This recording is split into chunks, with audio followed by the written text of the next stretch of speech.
Hey, folks, greetings from the Offensive Security Group here at Secure IT 360, coming at you with a new episode of the Cyber Threat Perspective. You've got myself, Brad, and Tyler here as well, both from the Offensive Security team. And today we're going to talk about budgeting for and optimizing penetration testing investments, right? So we kind of want to look at pen testing as an investment in the overall cyber posture, security posture of your organization, and how to kind of make the best of that, even though it is an expensive proposition. Quick admin though, as always, if you find this stuff useful, please rate, share, like, and really the biggest thing you can do is tell a friend and spread the word about what we're doing over here. So, um, all right. So I would say let's start out with, do you need a pen test? Right? Like, first of all, let's just ask the obvious question. Do you even need one to begin with? And how do I know really if I need a pen test? Like, are there prerequisites? Like, what are your thoughts? I think I'm kind of biased being a penetration tester. I think everybody needs a penetration test. I think regardless of size of organization, everybody is going to have gaps that can't be found internally. Yeah. I think it comes from the same vein of, I stare at something all day, I might miss something. And that's kind of how I see internal organizations. They look at their security all day and it might look good to them, but when somebody else comes in and audits your security and tries to break it, a lot of interesting things are found. So I think there's benefit to everybody getting a penetration test, Yeah. which makes me think everybody needs one.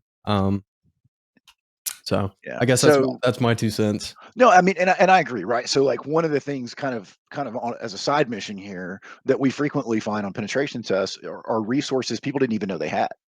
Mm. Right? Like how many times do we bump a server that's just, hadn't been patched since 2003 and the client's like, "Oh man, I thought we turned that thing off." Meanwhile it's collecting as much malware as it possibly can. And so yeah, I mean, I do think that there's value for pretty much everybody. I think you should probably always ask the question also, how have I prepared for a pen test, right? And Mm. so I like to think of a pen test as the final exam, and so, in order to be successful at that test, really, you need to study for it. And what I mean by that is you need to have proper internal procedures and processes in place. You need to be doing vulnerability management, right? You need to have solid patch plans in place. You need to have good asset management. And so there are things that if you don't have those, let's address that first. Mhm. And then, really the job of a pen test is to validate those things, right? If you have good asset management, if you have good patch management, if your internal risk assessment capabilities are squared away, the pen test really should be a formality, right? And what we're really trying to do there is just validate the things that you have, the things that you're doing. So you need one, but you need to make sure your ducks are in a row, because what we don't want to do is come in and it just be an absolute bloodbath, right? We come in there and we're getting domain admin from the outside, which is Yep. rare, but it does happen. And so that's a good example of maybe not being fully prepared for it. Are you still getting value? Absolutely. So even if you're unprepared, we're still going to make sure you get value out of that. So Yeah, um, I think you make a good point. Specifically, people who don't have proper patch management already in place or don't have good asset management in place. If you yeah, don't know what you have out there, um, you're probably not ready. There's certain prerequisites that you probably need to check the box on first before you get a pen test. Specifically for an external, if you don't know what all you have public facing, you don't know the IP ranges that half your stuff's sitting on, you need to start there.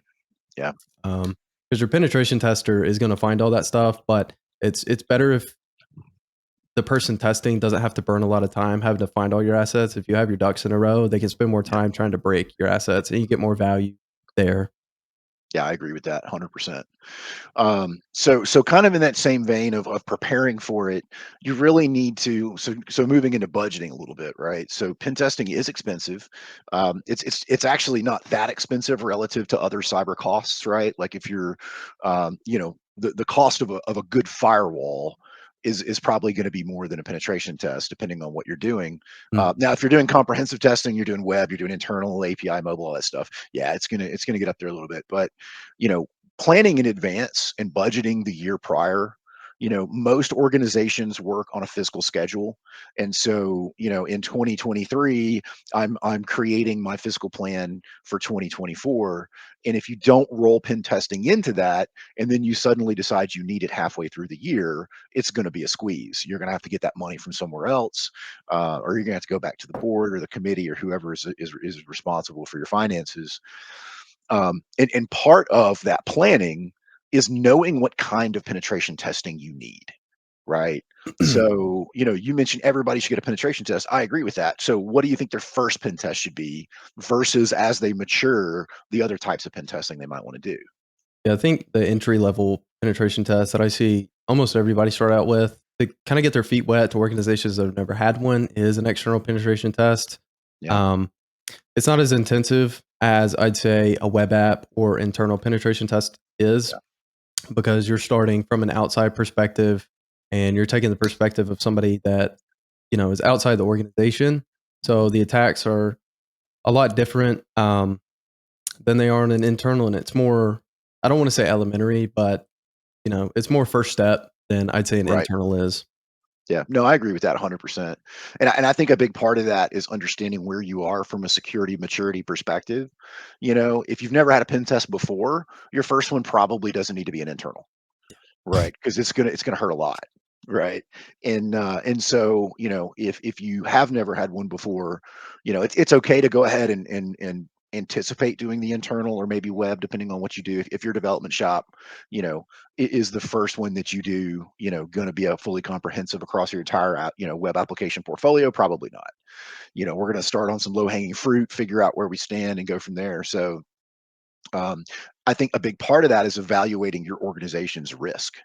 And so, for example, when we're looking at certain institutions like higher education and hospitals, their threats are just as likely to come from the inside as they are from the outside, just because of the openness by design of their environment. And so, if we evaluate that as a high risk thing, and also high impact too, right? Is if I do manage to get a threat actor inside my healthcare environment, is patient care at risk? Is a HIPAA violation a potential outcome of that? So, I think you have to take that into consideration as well. If I'm a web dev shop, a lot of our clients are, um, you know, producing large scale web applications that are customer facing. And if that is your job, that might be more important than, an external network penetration test, right? If, Yep. if, if your crown jewels are, this core app that you're selling to all of your clients. And so, I think a big part of that is looking internally at your risk profile and figure out where those threats are likely to have the highest impact. Start there. If you have no idea where to start, probably start with an external pen test, Mm. and budget accordingly. Yeah, because I think part of the benefit of an external pen test is it's going to tell you your next steps. Yeah. Depending on how ugly and the external penetration test is, it'll tell you if you need a web app assessment on Yeah. certain web apps. Because as part of that engagement, we're going to do light web app testing, and then that's going to be your stepping point to a full blown web app. Mhm. And it'll also tell you, hey, we found avenues to your internal environment. You might want to get that looked at as well. So it's kind of a tell all engagement that kind of gives you your next steps, helps Yeah, establish and those. and I would even say, like, I would agree with that and take it even a step further. In some cases, we can tell what your internal posture looks like from the outside. So like when we start seeing, older exchange on-prem and exposed NTLM over HTTP and stuff like that, my gears start turning and I'm like, man, if your external, um, you know, posture and health is your hygiene is poor, I'm really wondering now what your internal looks like. Right. Yep. All right, so kind of moving along. What about the timing and frequency of testing? Right. So most clients, I think, universally get one external pen test a year. I would say that that's true for the majority of our clients. Is that enough? Should it be more? Should it be less? Should I like alternate internal external? What does that look like for the average client? I think it depends on what you're trying to do. If your goal is to check a box and satisfy auditing requirements, I think an annual pen test is going to satisfy those requirements for you and is going to meet your needs. I Yeah, think if your end goal is to have robust security and checks against that security, I think biannual pen testing would be the solution there, yeah, both on internal and external. Having a faster cadence is going to make sure that the patches that you're implementing, as well as the fixes that you're implementing, are working, and it's going to be, a direct reflection of that. So I think it's completely goal based, in terms of, cadence. Yeah, and I think it depends a lot too on how often you make dramatic changes, right? So, like in my prior life, I worked in the banking industry. Man, we were changing entire swaths of our network over the course of 6 months. In fact, we had an entire engineering team that was on the go, constantly making changes to our architecture, and create that one-time snapshot of an external penetration test, or even an internal for that matter, is going to be expired in value within 4 to 6 months. Mhm. So if you're a large shop and you're frequently making architecture changes, yeah, man. Or alternatively, trigger pen tests based on dramatic changes. Yep. So we have a lot of clients that come to us and they'll say, "Hey, we're migrating everything to the cloud, and we want you guys to look at what that posture is once we get there." And so, if they had a pen test in January when they were on prem, and in February they moved everything to the cloud, that pen test doesn't matter anymore. Mm. And so I think you can either trigger it on, regular intervals, or have it be based on major changes in your environment. But in some cases, annual isn't enough. And so, alternatively, if you're a really slow moving organization and you don't have regulatory requirements, because to your point, if you do have regulatory requirements, it's an annual external no matter what, Yep. right? Pretty much universally across all the regulatory bodies. But if maybe you're a slow changer and you guys don't make a lot of changes to your environment, you could even alternate internal this year, external next year, or some variation of that. But I still think more than a year between pen tests is tough, because even if you don't intentionally make changes to your environment is still changing. Yep. Microsoft's releasing a billion patches a year, and every other vendor in your environment is probably also changing stuff, and they may be introducing new problems Mhm. throughout that process. Yeah. To your point, I think waiting more than a year can be a detriment because Yeah, of how fast the cybersecurity landscape changes, both from an internal perspective and an external perspective. There are new yeah, vulnerabilities that come out every day. Granted, there's not new 0 days that drop every day, right. but there are new vulnerabilities associated with software, common software that we see, organizations use every day. So, you know, just having that check on those and making sure that there's no glaring issues, I think should be a yearly thing. Because I think Yeah. going longer than that, and you're running the risk of having something major sitting out there. Yeah, no, I agree with that 100%, man. So if we kind of combine the previous conversation about budgeting with the timing and frequency of testing, right? So you kind of look internally and establish what that risk profile is for you, create a pen testing schedule around that, and budget for it, right? And so generally speaking, pen test costs don't dramatically change year over year, right? And so we're in some weird economic times right now. So I'm not going to like guarantee you that there's not a price increase or something, but you're not going to go from 10,000 to $50,000 over a year's time, generally speaking, unless you add to the scope. So, Mm. so it should be relatively straightforward to budget accordingly, right? If I'm going to do an annual internal external, and then every other year I want to do my main web, that cost isn't going to change in a dramatic way. Right. And so, it should be pretty straightforward. Um, Now I'm going to skip over the anecdotes section 4 and skip to this and come back to it. So, as part of that budgeting and that evaluation process, how do I know? And we've talked about this on another episode, I think last year. But how do I know that I'm going to get a good pen test? Right? Like one of the things you can't ignore when it comes to cost are the budget pen tests out there. If somebody's doing a pen test for 2 grand, you're not getting a pen test. Hmm. Either not by a qualified person, or not by a person at all, probably for that cost. And so how do I know what I'm getting? What kind of questions do I ask? Stuff like that. Well, I think the number one way to see the end product that you're going to get is to look at a sample report. See what Yeah, the organization that's trying to offer you a pen test, see what their sample report looks like. Look at the findings. The most important thing that you need to know is, can I understand the solution's recommendations? Is it robust? Is there enough information in here for me to go out and fix these issues? Do I have a yeah, clear understanding of what the issues are? And having an end understanding, because if the end product is good, then the steps that they're going to take to get the end product, you can also assume are good. In addition to that, ask the people who are testing you what methodology they're using. Because yeah, if they can't tell you, you're not getting a good test. right. Um, Make sure that they're using, a good methodology that's noted by other penetration testers that's seen as good. Yeah. Um, And and look, then man, there's not a lot of methodologies out there, right? mm, And so, as someone who pen tests, all of us pen test every single day, we know what all the methodologies are, right? And so it shouldn't be a hold on, let me look up a methodology and tell you. Like the person you're talking to should know. And so, we even go so far as to educate our marketing and sales team, like here are the methodologies we use because it is such an important and common question. If we're not following a methodology, then are we creating a repeatable test? And the answer to that's obviously no. But we use the PTES methodology, right? That's specifically called out by regulatory bodies and anywhere that a pen test is required. mhm, Um, and so I'm not saying everybody has to use that one, but use something that's recognized in the industry.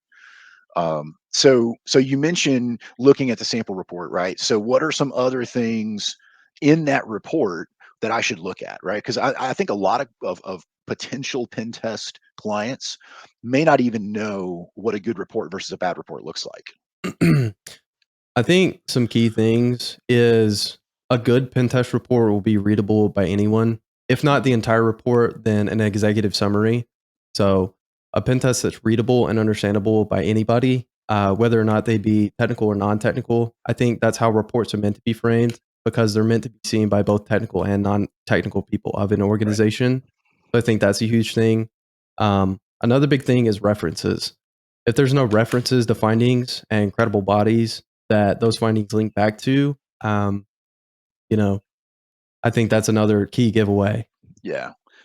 Our COO Jim always says, you should have references if you are not the authority. And generally speaking, we should not be the authority unless it's something that we completely discovered as a new vulnerability during that penetration test, which Right. is atypical on externals. It's pretty common internally, but yeah, they should be point. And by the way, Wikipedia is not a reference. Just want to point that out. That shouldn't be in your pen test report. And so, generally speaking, yeah, man, you should be pointing at reputable folks. We should be making MITRE references, right? If you don't know what MITRE is, check it out. It's an attack framework that traces back specific attacks to specific defenses, remediations, and allows for repeatable testing. And so, yeah, I would also say risk ratings, right? Like how Mhm. you do a risk rating should not be arbitrary. It should not be subjective. It's something that I should be able to give a client the description of a vulnerability and have them plug it into the same thing that I'm doing, and we should get the same result when it comes to Right, risk rating, right. right? And so there are a couple of them. I think Dread is one, CVSS. I think there's a third one that's a lot less used, but make sure that those findings include both those resources, those risk ratings. What about evidence? Like how do you normally see that play out in the reports? Yeah, evidence is a big thing. Good documentation can be seen from evidence. Yeah, If somebody just pops a screenshot underneath a finding, here's the evidence, and it makes no sense to you, that's kind of a key giveaway. That's not really a good sample report. You should be able to look at the evidence and tell what the issue is, whether it be highlighted in the evidence and arrows pointing to, like we do. We yeah. want to highlight and call out specifically, here's where the issue lies, and then it needs to be explained. So evidence is another huge thing. Yeah, and you already talked about remediation steps, but make sure that those remediation steps in that sample report that you look at is comprehensive. You should not need to go get a PhD in Citrix to be able to remediate a finding that we have on that platform. And so, hopefully, there's references to either the patches, if it's something like that, or a configuration change, whatever it is. So, yeah, no, definitely. Um, so a couple of other things too. So we offer retesting at no cost. Not every firm does that. If that is something that is of interest to you guys, make sure the firm does the retesting, right? In other words, we give you the report. If you fix the issue, we can retest it and validate that it's fixed, and then we can modify the report to reflect that. So, if that's something you want, make sure that you ask that question because it's not uniform across the industry that everybody does that. Right. I think another huge thing that's going to be a giveaway is communication and cadence of communication. Yeah, Um, Something that you can tell, prior to signing and things of that nature is how often you're getting emails, and how responsive the team that you're working with is.